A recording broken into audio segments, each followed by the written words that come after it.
Well, good evening, everybody, and welcome to the Brevard Sports Network. Happy New Year's Eve. Tomorrow, college football got underway last week. I'm not counting the games in Ireland, that is for sure. But I'm telling you, tomorrow night, it gets underway for us here in the Sunshine State as UCF does battle tomorrow night against South Carolina State. And as promised, bringing this gentleman back on to help preview the Knights. He did a terrific job with us.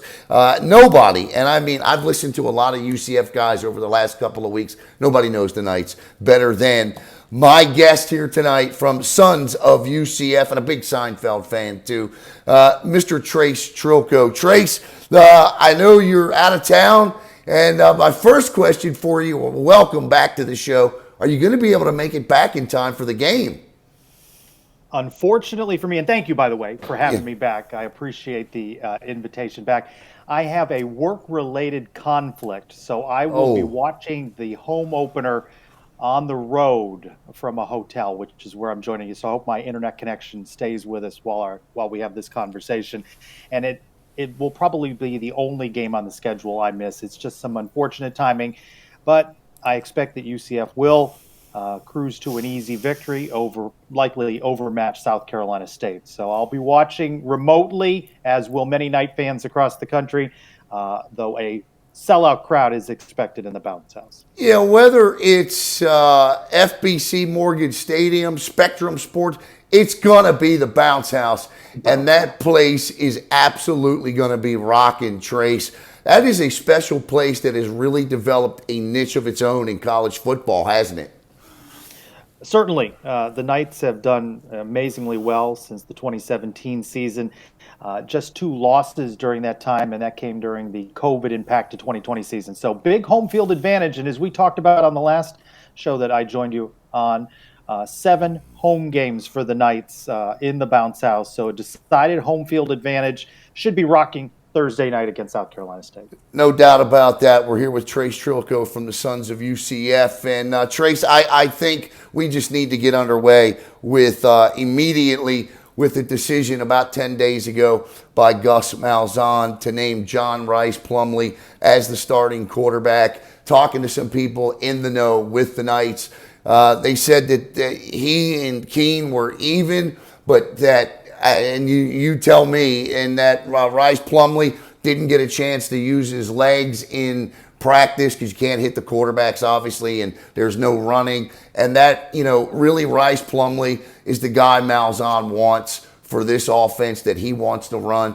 Reminds him a lot of his quarterbacks like Cam Newton. Tell me why it's John Rhys Plumlee and not the incumbent.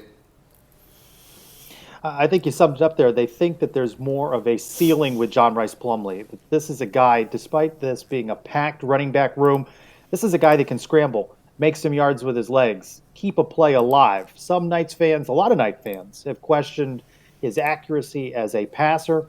You saw what he did during the spring game, and the coaching staff believes that he has more upside than Mikey Keene, the true freshman last season, who came in after Dylan Gabriel was injured and led the Knights to that big Gasparilla Bowl win over Florida.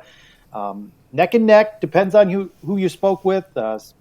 Different people that cover the team. I've spoken with players, parents of players, boosters who thought Mikey Keene had an advantage, but Gus Malzahn said that he tried to project out with quarterbacks not being live what would have happened on that play, and they just really feel that Plumlee had more options available to him.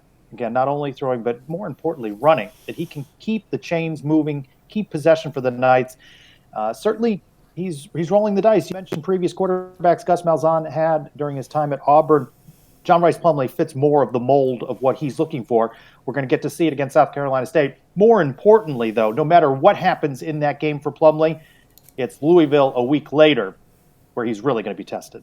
Yeah, no doubt about it. We're here with Trace Trylko from Sons of UCF, and Trace has covered the Knights for a very long time, and the knowledge is just unbelievable when it comes to UCF football.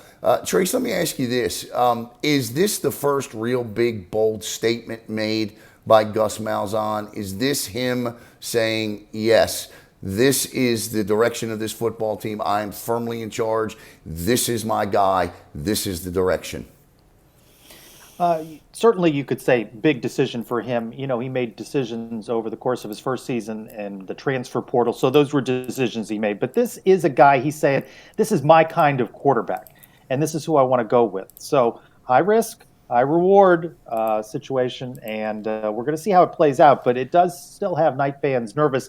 Can Plumlee hold on to the ball, not turn the ball over? The Knights have a lot of weapons, but can he find those wide receivers? Can he find the tight ends? You know what to expect from the running game.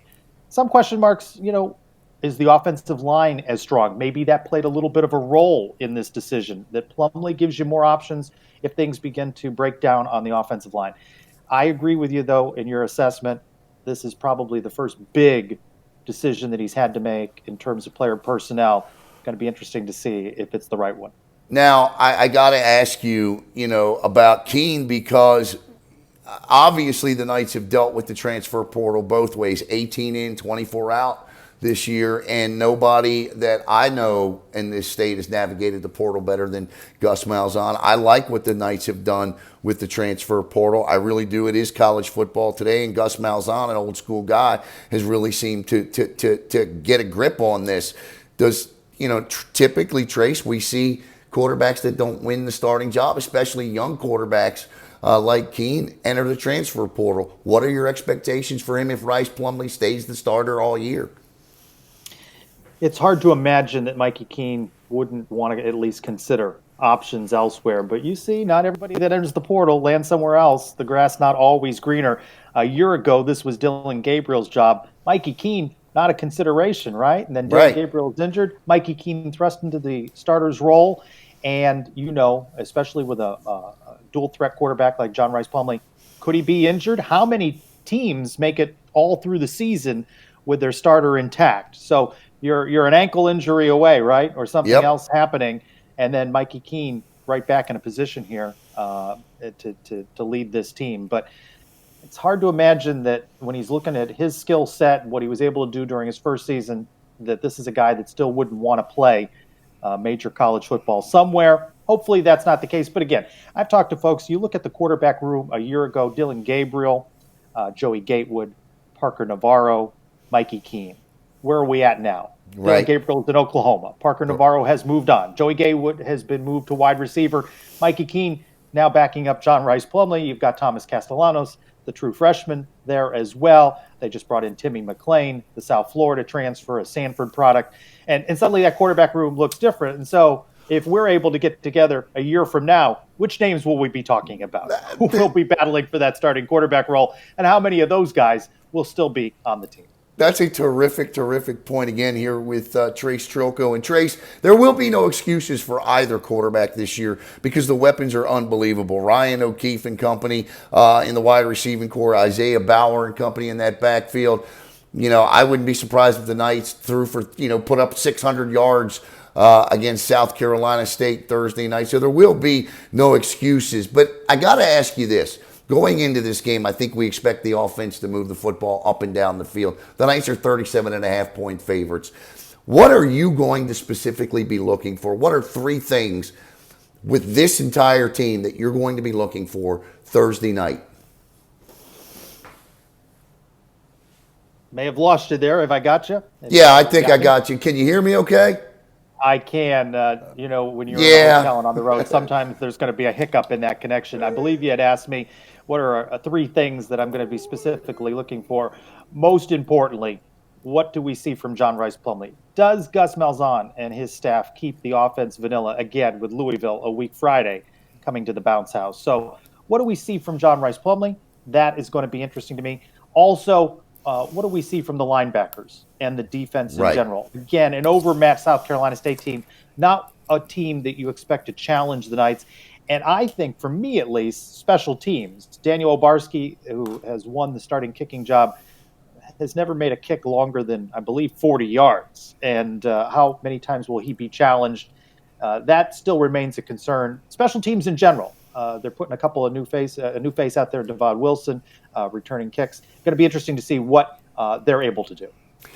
South Carolina State, again, that offense, look, it'll be a nice game for UCF's defense. Corey Fields, Kendrell Flowers, Shaquan Davis, Wolverine. This is a team expected to contend for the MEAC this year, and they're going to spread it out and try to move the football on the night. So you're right. It's going to be very, very interesting to see what that linebacking core does. While we're able to keep and still have this connection, what if things are going well for the Knights 5 minutes into this thing Thursday night, what will we have seen 5 minutes into this game? I think spreading the ball around amongst the running backs. I think Gus Malzahn likes to run the ball. Also, you want to be able to move offensively, score, and mix in as many people as you possibly can. But 5 minutes in, if you're on offense, you want to move down the field, you want to score, you want to see what Plumlee can do throwing. Not put anyone, hopefully, in a position to be injured, and then turn the ball back over on offense there, and then let's see what the defense can do. Let's see that pass rush. Let's see them harass South Carolina State. And you said 5 minutes. We might see the offense and the defense within those 5 minutes, right? Yeah. Score by the Knights on offense. Defense is going to be out there, and you know how a team's going to be amped up for a home opener. Yep. And they're going to be ready to be flying and all over the place. So I expect, with all due respect to South Carolina State, talent-wise, it's a difficult matchup for them. They've not fared successfully with the Knights in previous trips down to Orlando. So they're going to be overmatched. Knights want to make a statement. And, you want to get out of there with a win, and you don't want to leave with any injuries. I think the other thing you don't want to do is you got Louisville next week. You don't show too much, I don't think. I think you get in there and you run your base packages and you succeed with them as the Knights should. And you save the best for next week when you face Louisville. And hopefully, Trace, we can get you next week to recap and talk about Louisville. So I want to take one more. If I may just say on that point, though, you don't want to show Louisville too much. You don't want to see too much of Plumlee. But you also want to see Plumlee do something as a live quarterback, right? Right. I mean, they saw him during scrimmages during camp. A quarterback's not live. And, as Gus Malzahn said, we sort of predicted how the play might turn out. So maybe they want to see a little bit of what he can do, too. Again, not give it away too much, but I think you want to see him throw the ball. We know what he can do with his legs. Well, I've got the depth charts in my hand here. And outside of John Rice Plumlee, was there anything else coming out of camp that shocked you depth chart-wise? Nah, not from a starter's position. Maybe a little bit in some of the backup roles because we don't get to see much of practice. We get to see him stretch for 15, 20 minutes once a week. And then you know how coaches can be. And coach speak, unless you specifically ask about a guy, they don't necessarily volunteer names. And there's some guys on that depth chart. I was like, we haven't asked about him at all during camp. And coaches didn't mention him either. And now they're second on the depth chart. So nothing particularly surprising. I think it shakes out. And you see the use of the portal here. You see offensive linemen like Ryan Swoboda, who comes in from Virginia, and Javon Baker, the wide receiver, who comes in from Alabama. You said it at the outset. Gus Malzahn has been a master of using the portal. And it is that free agency. We talk about the change in college football. This is where we have a need. Let's go find a guy that fits our system. And maybe it's a one-year guy.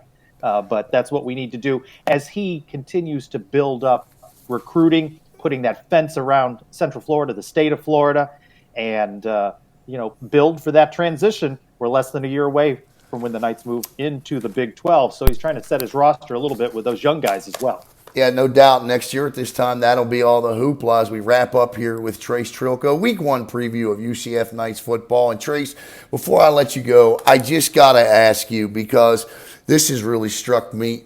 I thought back in 2017 when Scott Frost left, I thought, I could see, I was uncertain. Yeah, it looked great. Former Nebraska guy, this, that, or the other. But things certainly haven't turned out for Scott Frost as, I think we all here at UCF hope they would for him. What are your thoughts on what has happened with Scott Frost? And because what he did here at UCF was pretty cool, pretty special, but he has just simply not gotten it done at Nebraska. A lot of thoughts. And you said most or many, if not all, UCF fans root for Scott Frost. I don't know that that's quite the case. I've never been anti Scott Frost. I think we live in a world where it's got to be this or it's got to be that when Right. multiple things can be true at the same time. Was it all Scott Frost in 2017? No. Was No. it all the players? No. You know what made 2017 so special? Everything worked together. You won Yeah. games close when you needed to, and the magic sauce, Mackenzie Milton, and all those things, and it was the right pairing of everybody at the right moment in time. And so you can play what if here. What if Scott Frost stays? And what is he able to build? Is he a Bobby Bowden type character at UCF? But he hailed from Nebraska. He was a Cornhusker. The lure of that job, tough place to win in 2022 college football. Can he do the sort of thing that he wants to do with a big Midwestern type team, big guys on the line? Can his style work there? He struggled. I'm not rooting against him, but certainly the setback in Ireland and Northwestern not helping his case. I think he can succeed. He's a young guy. May that mean that he has to take a coordinator job or an assistant job and build his way back up. Just there's too much pressure to succeed, perhaps unrealistically in 2022 college football in a place like Nebraska. I think there's still a lot of good college football coaching for Scott Frost. Considering what he was able to do with the Knights in 2017, to me, he'll always be held in high regard. 2-season stint, do you build him a statue? I'm not saying that, but one day when they recognize this team on the 10th anniversary or the whatever anniversary, I hope fans will be generous in their applause, and that if it works out, that he's able to join all of those players that made 2017 so special. I'll never forget it. It was my lone television appearance on ESPN, Trace. Happened to be standing in the background about 10 feet away from Marty Smith when he asked Scott Frost about the reports that day on whether he was going to Nebraska. And Scott Frost was, I'm just going to go celebrate with my team. You knew once you got in that media room, that was all anybody was going to want to know. So I'll never forget it. It was a special day. It was just, as I said the last time we talked, what a crazy turn of events that entire game was. Trace, as we get set, the final thoughts for you here. Just your summation as what you want to see in conclusion Thursday night, and then we'll recap next week and preview Louisville. What is it? Take care of business at home. Feed that raucous crowd. Knight fans all across the country will be watching the game to a convincing win. Don't want to struggle against South Carolina State.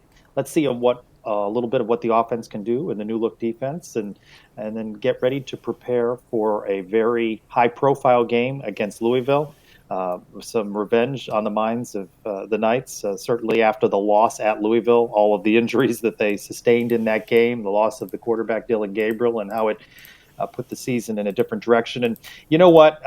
Being around coaches and hearing that coach speak, it is 1 week at a time, one game at a time. You want to go 1-0 this week before you turn your attention to Louisville, and you want to get out without injuries, certainly. So give some guys, some younger guys, some playing time, right? They can play up to 4 games without burning their red shirt. So this is an opportunity to get a lead, get some guys some work, because it's a long season. Your depth is going to be tested and challenged. And so when you can give some guys some reps, you do so. Come out of this game 1-0, and then turn your attention to a real pressure cooker against Louisville in the bounce house. That'll be a real test for John Rice Plumlee. Trace Trylko, Sons of UCF, thank you so much. You're in Baltimore. Please, and I say this as a Baltimore native, born and raised, be careful and safe travels back. And charge on. Go Knights. Go Knights. Charge on. All right. All of the information about Trace and where you can find him has been on the screen throughout the broadcast tonight. Please, all of the social media. They do such a terrific job over at Sons of Knights, and it's just so great. And I love the podcast. Trace, thank you so much for joining. Thank you much. All right. For Trace Trylko, I'm Alan Slaughter-Zinski for the Brevard Sports Network. Have a great night and charge on.